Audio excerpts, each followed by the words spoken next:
En este video vamos a hablar de los data warehouses y toda esa transición que hubo de las bases de datos relacionales a los data warehouses. Así que bueno, retomando lo que hablamos en el video anterior, básicamente por allá en los 70 se inventan las bases de datos relacionales y toda esa época entre los 70, los 80 hasta más o menos los 90, las bases de datos relacionales se establecen como el estándar en la industria para guardar datos. Eso que están viendo acá en pantalla, básicamente es el premio que recibió Edgar Codd. Este señor que ustedes ven acá se llama Edgar Codd. Creo que aquí se puede ver el nombre. Él recibió el premio porque él fue básicamente el que propuso toda esta idea de las bases de datos relacionales. Y esto definitivamente fue algo que cambió la forma en cómo trabajábamos en la industria e incluso en la forma en cómo creamos aplicaciones. Tanto que hasta el día de hoy todavía las utilizamos. Una de las cosas relevantes de este modelo de bases de datos es que también se propone algo que se llama el modelo relacional o el modelo entidad-relación. Y de ahí viene todo el tema de la normalización de datos.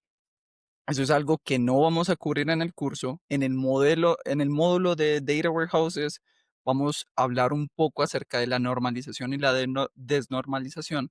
Sin embargo, si ustedes quieren aprender esto a fondo, los invito a que tomen algún curso o que lean en internet, porque es un tema bastante interesante, pero es bastante amplio. Tanto que yo en la universidad tuve que ver dos cursos, 2 semestres de bases de datos. Así que es un tema bastante amplio. Solamente quiero que sepan que fue algo relevante en la industria y que el modelo relacional fue bastante relevante también en la forma en cómo se garantizó la integridad de los datos. Ahora, esos 20 años es donde se estabiliza toda la historia de las bases de datos, de las bases de datos relacionales. Y ahí es donde surge el problema que les mencioné, y es el tema de que eran lentas para consultas analíticas, que teníamos los datos descentralizados por todas partes y necesitábamos resolver eso. Así que bueno, si llegamos a los 90 más o menos, así lucía el stack analítico o el stack de datos de una empresa. Básicamente teníamos varias bases de datos regadas por diferentes partes. A veces eran bases de datos, a veces eran simplemente hojas de cálculo. Y lo que sucedió en los 90, en esa más o menos en mediados de los 80 y los 90, es que personas como Kimball e Inmon empezaron a hablar de algo que se llamaba el Enterprise Data Warehouse. Y lo que ellos dijeron es, centralicemos todo. Si centralizamos todo, resolvemos el problema. Lo único que tenemos que hacer es centralizar y allí vamos a poder correr todas las consultas analíticas. Adicionalmente, no solo se trató de centralizar, sino que los Enterprise Data Warehouses trajeron una nueva invención, que fue el tema de almacenar datos por columnas y no por filas. Y ahí es donde empiezan a diferenciarse y a especializarse los sistemas OLTP de los sistemas OLAP. OLTP significa Online Transaction Processing System, mientras que OLAP significa Online Analytical Processing. Y básicamente OLTP es para bases de datos relacionales, OLAP es para todo lo que tiene que ver con data warehouses. Más adelante en el módulo de Data Warehouses vamos a profundizar un poco en los detalles y cómo almacenan la información y qué básicamente permite que los sistemas OLAP sean más rápidos a la hora de ejecutar consultas analíticas.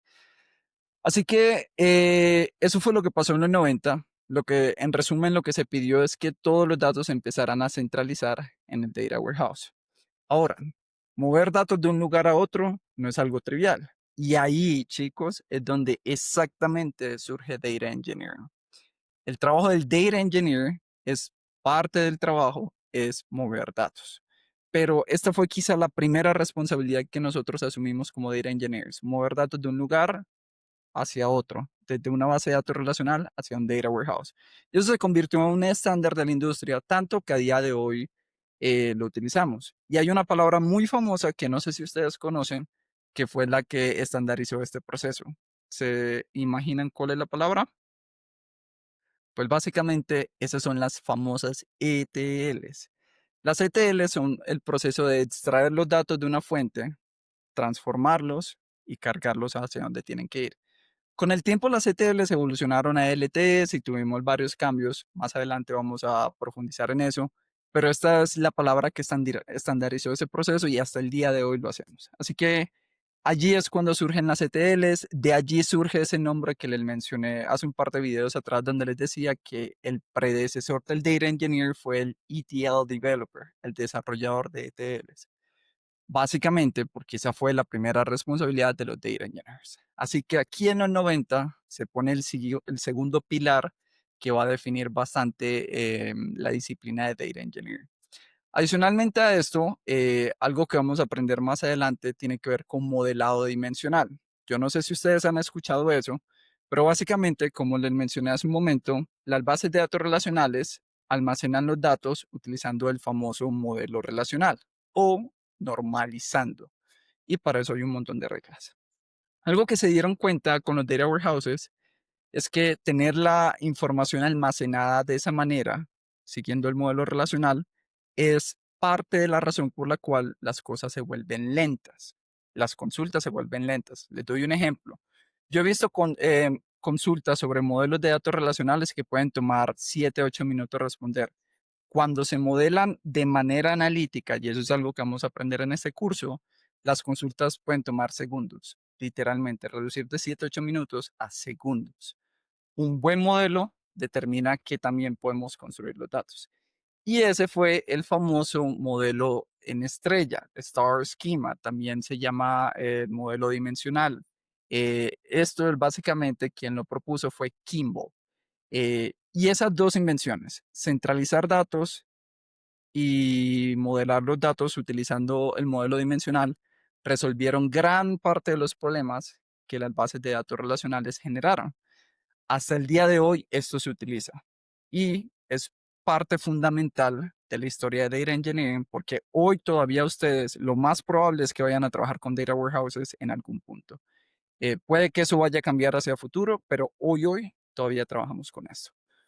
Así que bueno, en resumen, el impacto de los data warehouses es que aceleró la ejecución de consultas analíticas. Como les mencioné, consultas que tomaban minutos se redujeron a segundos. Se permitió la especialización de los sistemas OLTP y OLAP.